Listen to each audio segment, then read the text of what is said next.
Hospital greed is destroying our nurses. Here's why. New York Times opinion. Welcome back everyone to my channel, Nurse Katherine here.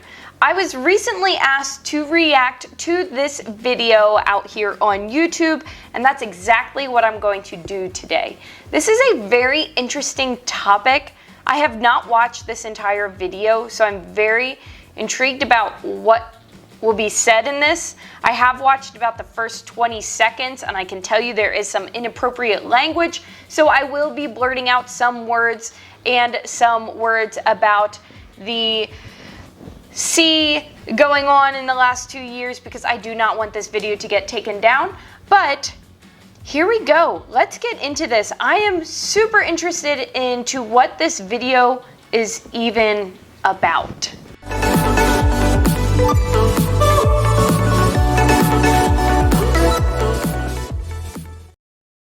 You know, they call you an asshole. Been called a bitch 1,000 times. A cunt, a knocked up whore. Get the F out of his effing room, you effing N-word. I've been bitten, Choked, punched in the mouth. I had a guy try to kick me in my stomach while I was pregnant. That poor nurse at your bedside has probably been through hell with the last 10 or 15 hours, and then you come in demanding ESPN?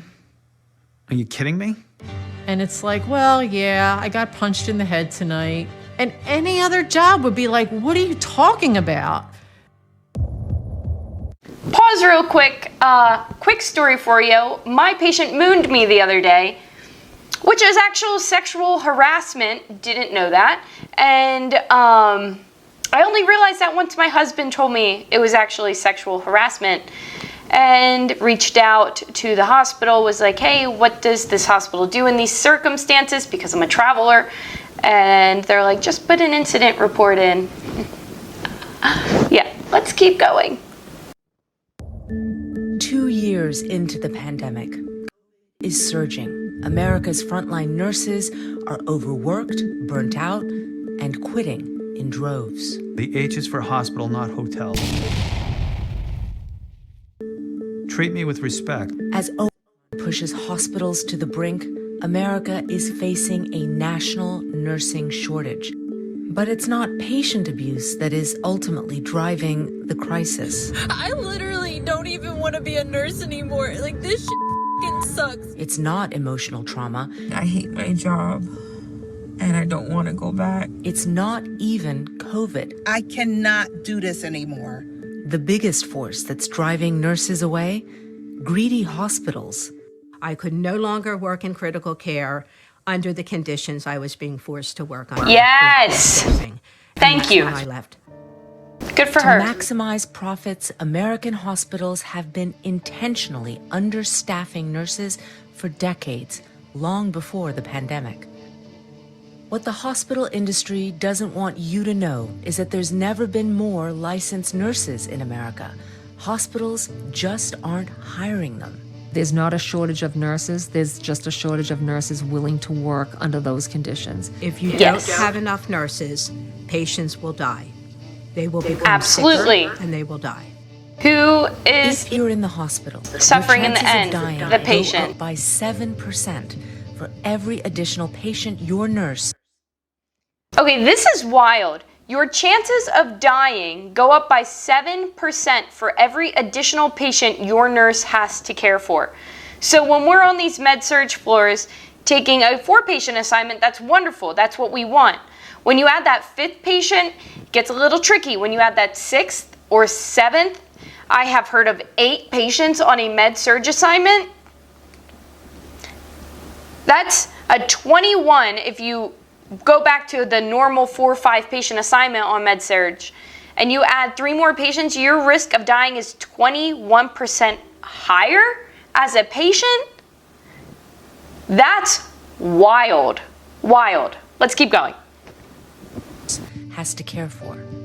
If you push me past my limit, past my capacity of being able to multitask, something's gonna get missed. And when I say something, I'm talking about your mother.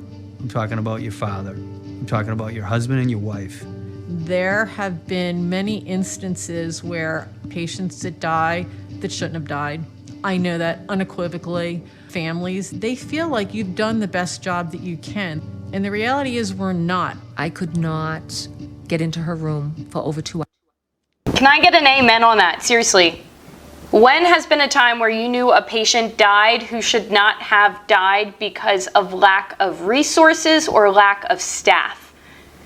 And the patient's family says, I know you've done the best you can, but really you truly feel like, I don't know if I did the best I can, but I guess I did the best I can in these circumstances, but they shouldn't have died.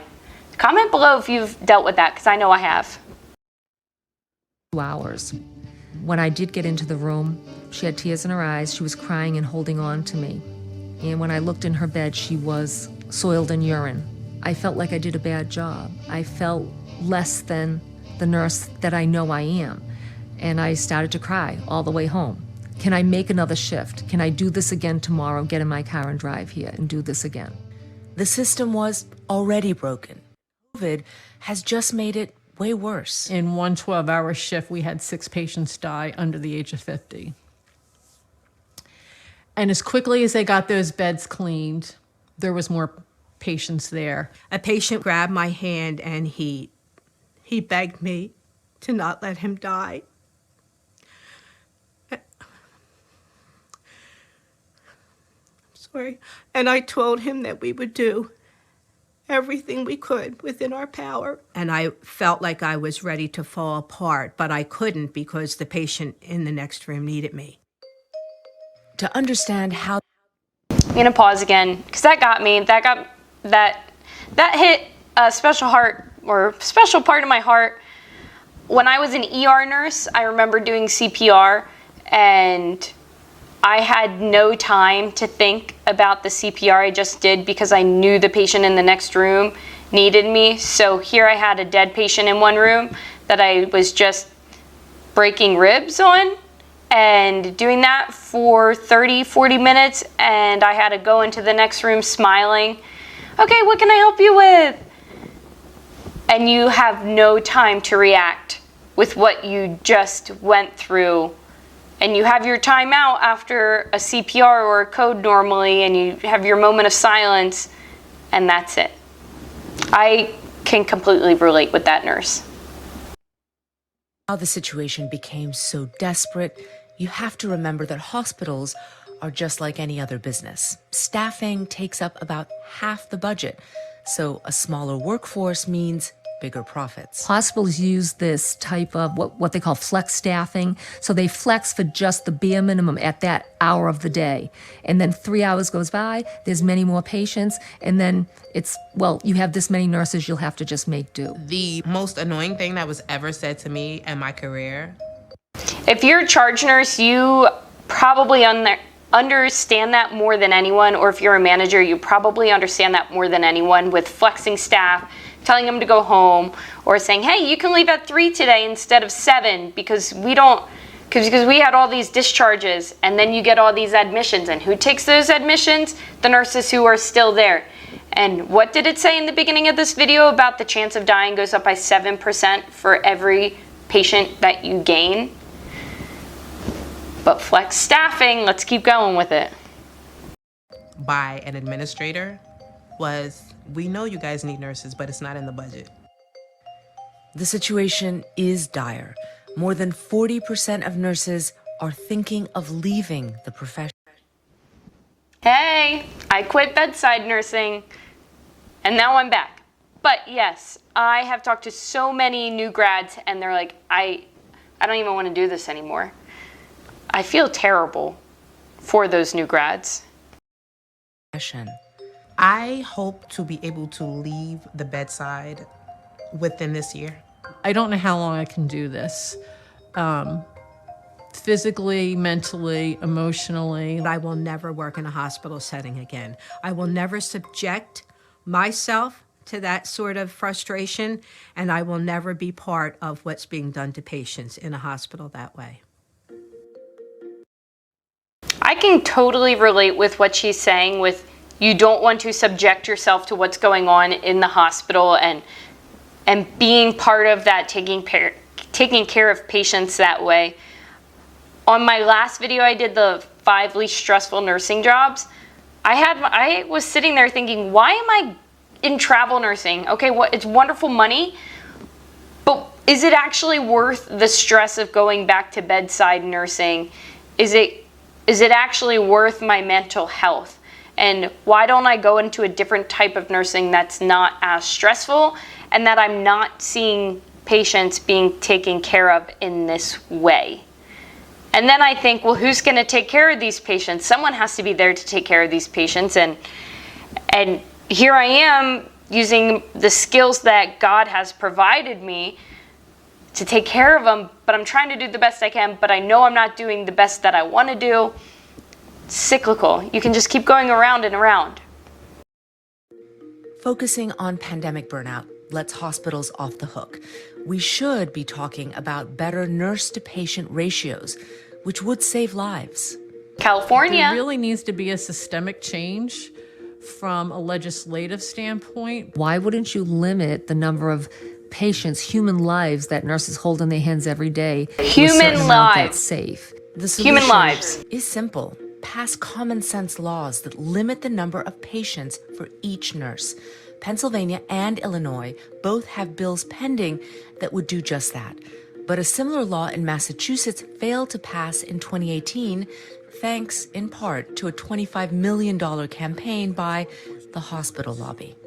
It puts government in charge of deciding how nurses care for patients, with the same rigid staffing ratios at every hospital in our state. A one-size-fits-all attempt to override the professional judgment of nurses.